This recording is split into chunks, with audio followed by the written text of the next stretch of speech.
बच्चों, आज अपन देखेंगे, कल हमने देखा है संत ज्ञानेश्वर महाराज, संत नामदेव महाराज। इन्होंने महाराष्ट्र में अपना योगदान कैसे दिया अकाल की स्थिति में। आज अपन देखेंगे संत एकनाथ और संत तुकाराम महाराज। ठीक है, तो अभी देखते हैं। महाराष्ट्र में चले भक्ति आंदोलन के ये महान संत थे। उनका साहित्य विपुल और विविध प्रकार का है। इस साहित्य में अभंग, गौड़नी, भारूड आदि का समावेश है। उन्होंने भागवत धर्म को सरल और विस्तार में रचा और समझाया। रामकथा के माध्यम से भावार्थ रामायण के लोक जीवन को चित्रित किया है। उन्होंने संस्कृत ग्रंथ भागवत में उल्लेखित भक्ति का अर्थ मराठी में स्पष्ट किया। उनके अभंगों में अपनापन का भाव पाया जाता है। परमार्थ अथवा ईश्वर प्राप्ति के लिए घर गृहस्थी त्यागने की आवश्यकता नहीं, इसे उन्होंने स्वयं के आचरण द्वारा सिद्ध कर दिखाया। वे सच्चे अर्थ में लोक शिक्षक थे। उनका मानना था कि मराठी भाषा किसी भी भाषा की तुलना में कम श्रेष्ठ नहीं है। संस्कृत वाणी देवे केली तरी प्राकृत काय चोरापासून झाली, इन शब्दों में उन्होंने संस्कृत पंडितों को फटकारा। उन्होंने अन्य धर्मों का तिरस्कार करने वाले की कड़े शब्दों में आलोचना की। अब देखो, ये कौन थे? संत एकनाथ महाराज। इन्होंने जब अकाल पड़ा था तो इन्होंने भी अपने माध्यम से अनेक लोगों को लोक शिक्षण दिया, लोगों को अच्छा कार्य करने के लिए प्रवृत्त किया। संत एकनाथ महाराज का जन्म कहाँ पे हुआ था, ये यहाँ पे दिया नहीं है, पर मैं बताती हूँ आप लोगों को। संत एकनाथ महाराज का जन्म पैठन में हुआ। वो कहाँ पे रहते थे? पैठन में। पैठन के समीप में ही क्या था? पंढरपुर था। तो पंढरपुर में ही विट्ठल भगवान की भक्ति संत एकनाथ महाराज करते थे। संत एकनाथ महाराज क्या करते थे? विट्ठल की ही भक्ति करते थे। उसके बाद में उन्होंने रामायण को लोक जीवन को चित्रित किया। रामायण को राम कथा को लोगों को सरल माध्यम से समझाया। रामायण को लोगों को सरल माध्यम से अपनी भाषा में समझाया। उसके बाद में उन्होंने संस्कृत ग्रंथ भागवत में लिखा हुआ था। ये ग्रंथ भागवत जो ग्रंथ है, भगवत गीता, ये जो संस्कृत में लिखी हुई थी। संस्कृत भाषा सबको आती थी क्या? नहीं। अपने को कौन सी भाषा आती थी यहाँ पे महाराष्ट्र में? मराठी भाषा। तो उन्होंने संस्कृत भाषा में लिखा हुआ ये जो भागवत ग्रंथ है उसको मराठी में स्पष्ट किया। उसमें जो भक्ति का अर्थ था उन्होंने मराठी में लोगों को समझाया। उन्होंने अनेक अभंग लिखे, अनेक भारूड लिखे, अनेक गौड़नी लिखी और वो सब के माध्यम से वो लोगों को लोक शिक्षण देते थे। वो लोगों को ईश्वर की प्राप्ति के लिए अपना मार्ग बताते थे। ईश्वर प्राप्ति के लिए कौन कौन सा मार्ग अच्छा रहता है वो बताते थे। ईश्वर प्राप्त करने के लिए घर गृहस्थी त्यागना नहीं है, वो उन्होंने अपने स्वयं के आचरण से बताया। इन्होंने अपना गृहस्थ जीवन त्यागा था क्या? नहीं। वो संसार करके ही उन्होंने परमार्थ और ईश्वर प्राप्ति साध्य की थी। किसने? संत एकनाथ महाराज ने। वे सच्चे अर्थ में लोक शिक्षक थे। कौन थे? सच्चे अर्थ में लोगों को शिक्षण दे रहे थे। काय का शिक्षण दे रहे थे? भक्ति का शिक्षण दे रहे थे। लोगों को अच्छे रहने का शिक्षण दे रहे थे। घर गृहस्थी छोड़कर परमार्थ साधने का अभ्यास वो लोगों को बता रहे थे कि ऐसा करने की ज़रूरत नहीं है। आप लोग घर गृहस्थी संभाल के भी आप अपना परमार्थ साध सकते हैं। ठीक है। उनका कहना था कि मराठी भाषा किसी भाषा से तुलना से कम है क्या? नहीं। उन्होंने मराठी भाषा का भी अच्छा प्रचार किया। उन्होंने जो संस्कृत में लिखा हुआ था, जो संस्कृत पंडित लोगों ने अच्छे संस्कृत शब्दों में जो लिखा था और वो मराठी भाषा में लोगों को नहीं समझता था, उन्होंने लोगों को, सर्वसामान्य जनता को, वह संस्कृत जो है, धर्म है, वो जो संस्कृत में जो लिखा हुआ पूजा पाठ का जो है वो सब लोगों को मराठी भाषा में अच्छे से समझाया। और जो संस्कृत में लिखे हुए लिखान करने वाले जो पंडित हैं उनको भी उन्होंने अच्छे से फटकारा। ये हो गए अपने संत एकनाथ महाराज। तो समझ गए आप लोगों को संत एकनाथ महाराज ने क्या किया है? संत एकनाथ महाराज ने किया है लोक जीवन का चरित्र रामायण को लिखा। उसके बाद में ईश्वर प्राप्ति के लिए घर गृहस्थी को नहीं त्यागना है, ये उन्होंने बताया है। धर्म का तिरस्कार करने वालों को कड़ी शिक्षा दी है उन्होंने, है ना।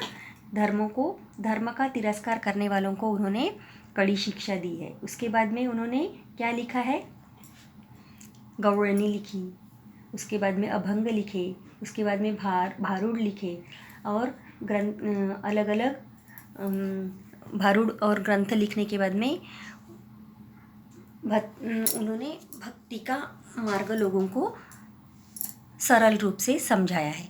ठीक है, ये हो गए हमारे संत एकनाथ महाराज। उसके बाद में देखते हैं संत तुकाराम महाराज। संत तुकाराम पुणे के समीप देहू गांव में रहते थे। उनकी अभंग रचनाएं मधुर और प्रासादिक हैं। उनके अभंगों को श्रेष्ठ कवित्व की गरिमा प्राप्त है। संत तुकाराम द्वारा रचित गाथा ग्रंथ मराठी भाषा की अमूल्य थाती है।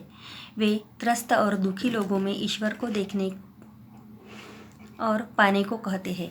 वे कहते हैं, जे का रंजले गांजले त्यासी म्हणे जो आपुले, तोची साधू ओळखावा देव तेथेची जानावा। उन्होंने अपने इसी सिद्धांत के कारण लोगों को दिए हुए कर्ज के ऋणपन इंद्रायणी नदी में डुबो दिया तथा उनके परिवार को ऋण मुक्त कर दिया। उन्होंने समाज में व्याप्त आडंबर, पाखंड और अंधविश्वास की कड़े शब्दों में आलोचना की। वे भक्ति के साथ नैतिकता को जोड़ने पर बल देते थे। जोडुनिया धन उत्तम व्यवहारे, उदास विचारे वेच करी। इन पंक्तियों में उनके विचार का सार बताया जा सकता है। समाज के कुछ तथाकथित कर्मकांडी और कट्टर लोग ने उनके द्वारा किए जाने वाले जन जागृति के कार्य को विरोध जताया। वास्तव में उन्होंने अभंग रचने का कोई अधिकार नहीं है। इस प्रकार ललकारते हुए कट्टर लोगों ने उनकी काव्य सामग्री को इंद्रायणी नदी में डुबोकर नष्ट करने का प्रयास किया। संत तुकाराम ने लोगों के विरोध का बड़े धैर्य के साथ सामना किया। संत तुकाराम के शिष्य एवं सहयोगी सभी जाति वर्गों के लोग थे। नावजी माली, गवर्नर सेठ, वाणी, संताजी जगनाडे, शिवबा कासार, बहनाबाई सिऊरकर, महाजी पंत कुलकर्णी आदि कुछ नाम हैं। गंगाधर पंत मवाल और संताजी जगनाडे ने संत तुकाराम के अभंग लिख कर रखे हैं और यह उनका महत्वपूर्ण योगदान कहा जाता है। संत तुकाराम महाराज हे कोण होते? संत तुकाराम महाराज हे संत तुकाराम महाराज यांचा जन्म देहूमध्ये झाला। हे कुठे राहायचे? देहूला राहायचे। कुठे राहायचे? देहूला राहायचे। आणि यांचं मुख्य कार्य काय होतं? यांचं मुख्य कार्य होतं की त्रस्त और दुखी लोगों में ईश्वर को देखने और पाने को कहते थे। संत तुकाराम महाराजांनी काय सांगितलं आपल्या याच्यातून? जो दुखी लोग हैं, जो त्रस्त लोग हैं, जो मतलब कठिन परिस्थिति में है, वो लोगों की सेवा करना, उसी में आपको ईश्वर की प्राप्ति होती है। उसी में आपको ईश्वर की प्राप्ति होती है। वही ईश्वर पूजा है। ऐसा किसने कहा है? संत तुकाराम महाराज ने कहा है।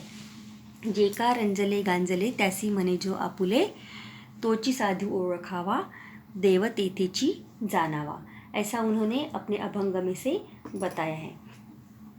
भक्ति के साथ साथ नैतिकता को जोड़ने पर उन्होंने बल दिया है। उन्होंने क्या किया है? भक्ति के साथ साथ में नैतिकता को भी जोड़ने के लिए बल दिया है। वो उन्होंने आडंबर, पाखंड, अंधविश्वास ये कड़े शब्दों को विरोध किया है। अंधविश्वास का विरोध किया है। वो गरीब लोगों के साथ में, दुखी लोगों के साथ में सब अलग अलग भेदभाव करते थे क्या? नहीं। और लोगों को करने भी नहीं देते थे। वही अपने भक्ति से बताते थे कि ऐसे ही लोगों की भक्ति करना, ऐसे लोगों की सेवा करना मतलब आपने भगवान की पूजा करना होता है। ऐसा उन्होंने बताया। कर्मकांडी और कट्टर लोग द्वारा जनजागृति का विरोध उन्होंने किया। उन्होंने कट्टर लोगों जनजागृति कार्य को विरोध जताया। कर्मकांडी और कट्टर लोगों ने उनके द्वारा किए जाने वाले जन जागृति के कार्य को विरुद्ध। कुछ लोग होते हैं जो अच्छा कार्य करने वाले लोगों को विरोध करते हैं। उसी प्रकार से तुकाराम महाराज को भी लोगों ने, कौन से लोगों ने, कट्टर लोगों ने, जो नहीं चाहते थे कि लोगों में जागृति निर्माण हो, ऐसे लोगों ने तुकाराम महाराज को विरोध किया। काय के लिए? लोगों को समझाने के लिए, अच्छा शिक्षण लोगों को देने के लिए तुकाराम महाराज को उन लोगों ने विरोध किया। उन्होंने उनके जो अभंग जो लिखे थे वो सब अभंग क्या किए? अभंग जो उन्होंने लिखा हुआ साहित्य उनके पास में था वो सब उन लोगों ने क्या किया? इंद्रायणी नदी में डुबो दिया और उनका लिखा हुआ सब साहित्य खत्म कर दिया। पर संत तुकाराम चिढ़े क्या नहीं? गुस्सा हुए क्या नहीं? उन्होंने वो लोगों को कुछ भी नहीं कहा और कुछ न कहते हुए उनके साथ में रहने वाले जो शिष्य लोग थे, सहयोगी थे, नावजी माली, ये गवर्नर सेठवाणी, ये ऐसे अलग अलग, बहनाबाई, सिउरकर, कुलकर्णी, ये जो लोग थे, इनको उनके जो अभंग थे वो मुखपाठ हो गए थे। उनको ये अभंग मुखपाठ हो गए थे, मतलब पूरे याद हो गए थे। उन्होंने फिर से वह अभंग लिखकर संत तुकाराम महाराजों की पूरी एक गाथा तैयार की। संत तुकाराम महाराजों की अभंगों की एक गाथा उन लोगों ने पूरी की। इसमें ज़्यादा से ज़्यादा किसका हाथ है? गंगाराम पंत मवाड़ और संताजी जगनाड़े ने संत तुकाराम महाराजों के अभंग लिखकर रखे। इन लोगों का हाथ ज़्यादा से ज़्यादा है। इन लोगों ने संत तुकाराम महाराज के पूरे अभंग अपनी गाथा में लिखकर रखे हैं। समझ गए? उसके बाद में देखो, संतों के कार्य का परिणाम पर सभी संतों ने लोगों को समता का संदेश सुनाया, मानवता और मानवता धर्म का पाठ पढ़ाया। सभी संतों ने क्या किया? इतने अपन ने जो देखे आज, ये सभी संतों ने मिलकर लोगों को समता, जाति धर्म का ये करते थे क्या? नहीं, सभी जाति के लोग एक साथ रहेंगे, ऐसा संदेश उन्होंने लोगों तक पहुंचाया। कोई भी धर्म का हो, कोई भी जाति का हो, पर उसने अलग अलग रहना नहीं, सभी मानवता का धर्म स्वीकारना है। सबने क्या स्वीकारना है? मानवता का धर्म स्वीकारना है। यह संतों ने बताया, संतों ने लोगों को पढ़ाया। एक दूसरे के प्रति प्रेम भाव रखो। उन्होंने क्या कहा? एक दूसरे के साथ में प्रेम भाव रखो। कोई दुखी है तो उसकी मदद करो, कोई हीन है तो गरीब है तो उसको मदद करो। एक बनो, है ना? उन्होंने क्या कहा? एक बनो, एक रहो। यह उनकी सीख थी। संतों की सीख क्या थी? देखो, संतों की क्या सीख थी? प्रेम भाव रखो, एक बनो, एक रहो। यह सीख संतों की सीख। उनके कार्य के फलस्वरूप लोगों में जन जागृति उत्पन्न हुई। मानव निर्मित संकट को, अकाल को अथवा अलग अलग प्रकार की प्रकृति आपदाएं हो, इनकी चिंता न करते हुए मनुष्य को किसी प्रकार जीना चाहिए। इन बातों का संतों के द्वारा दिया गया उपदेश लोगों के लिए बहुत बड़ा अवलंब बना। संतों ने कहा कि अपने ऊपर कोई भी संकट आ जाए, अकाल आ जाए, लोगों ने मानव निर्मित संकट आ जाए, कोई भी संकट अगर अपने ऊपर आता है, अगर अपन एक साथ एकजुट और एक साथ रहते हैं, प्रेम भाव से रहते हैं, तो कोई भी संकट बड़ा नहीं होता मनुष्य के लिए। समझ गए? एक साथ रहो। इसलिए उन्होंने बताया है कि उन्होंने क्या उपदेश किया है कि एक साथ रहो, प्यार से रहो और एक रहो। ऐसा संदेश उन्होंने लोगों को दिया है। संतों के इन कार्यों से महाराष्ट्र की जनता में आत्मविश्वास उत्पन्न हुआ। लोग अकाल पड़ा तो बहुत डर गए थे, गांव छोड़ कर भाग रहे थे, है ना? लोग डरे रहते थे। तो अब क्या हो गया? जनता में आत्मविश्वास उत्पन्न हुआ। जनता में क्या हुआ? आत्मविश्वास आया। समाज में धर्म का अधपतन हुआ। इस स्थिति में संतों ने आगे बढ़कर समाज का रक्षण किया। क्या हुआ था? समाज में धर्म का अधपतन हुआ था। समाज डरने लगा था, स्थिति बहुत गंभीर हो गई थी। इसी समय संतों ने आगे बढ़कर क्या किया? समाज का रक्षण किया, लोगों को समझाया, है ना? ये लोगों को समझाया। ये हो गया आज अपना भाग 5। ये हो गया आज अपना भाग 5। आपको पढ़ना है और उसके बाद में इसको जो समझा नहीं है आपको फिर से पूछना है। आपको इसको बार बार पढ़ना है। इसमें जो छोटे छोटे अभंग दिए हैं या आप लोग अपने घर में आप अगर किसी को पूछते भी हैं तो वो भी आप लोगों को आपको यह पढ़ाने में मदद करेंगे। और आपको कुछ अड़चन जाती है तो आप हमें भी पूछेंगे, ठीक है।